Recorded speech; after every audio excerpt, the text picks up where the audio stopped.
మహారాష్ట్రలోని సాంగ్లీ జిల్లాలో మొహిత్యాంచే వడ్గావ్ అనే గ్రామం ఉంది. ఆ ఊరిలో ప్రతిరోజు రాత్రి 7 గంటలకు ఒక సైరన్ మోగుతుంది. సైరన్ మోగిన వెంటనే ఊళ్ళో ఉన్నవారంతా ఫోన్లు పక్కన పడేసి టీవీలు ఆఫ్ చేస్తారు.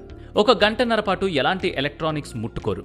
ఎన్ని ముఖ్యమైన పనులున్నా సరే కాల్స్ అటెండ్ చెయ్యరు. ఆ సమయంలో పిల్లలందరూ బుద్ధిగా చదువుకుంటారు. పెద్దలంతా ఒకచోట కూర్చొని మంచి చెడ్డల గురించి, ఊళ్ళో చేపట్టాల్సిన అభివృద్ధి కార్యక్రమాల గురించి చర్చిస్తారు. అయితే వాళ్లంతా ఇలా చేయడానికి బలమైన కారణమే ఉంది. కరోనా తర్వాత పాఠశాలలు తిరిగి ప్రారంభమైనప్పుడు పిల్లలందరూ సోమరులుగా తయారైనట్లు టీచర్లు గుర్తించారు. లాక్డౌన్ సమయంలో ఫోన్లకు ఎక్కువగా అలవాటు పడిపోవడమే అందుకు కారణమని గ్రామ సర్పంచ్కు చెప్పారు. అప్పుడు ఆ గ్రామ సర్పంచ్ డిజిటల్ డీటాక్స్ ని అమలు చేయడం ప్రారంభించాడు. గంటల తరబడి ఫోన్లు చూడడం వల్ల చాలా మంది శారీరకంగా, మానసికంగా ఇబ్బందులకు గురవుతున్నారు.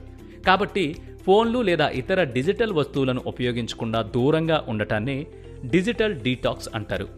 ఈ డిజిటల్ డీటాక్స్ వల్ల సెన్స్ ఆఫ్ సెల్ఫ్ అవేర్నెస్ పెరుగుతుంది. సోషల్ ఇంటరాక్షన్స్ పెరుగుతాయి. ఒత్తిడి, ఆందోళనకు గురికాకుండా చక్కగా నిద్రపోయే అవకాశం ఉంటుంది. మానసిక ఆరోగ్య ప్రయోజనాలు కూడా ఉంటాయి. కాబట్టి మీరు కూడా మీ ఇంట్లో ఈ డిజిటల్ డీటాక్స్ విధానాన్ని అమలు చేసి చూడండి. మార్పు మీకే తెలుస్తుంది.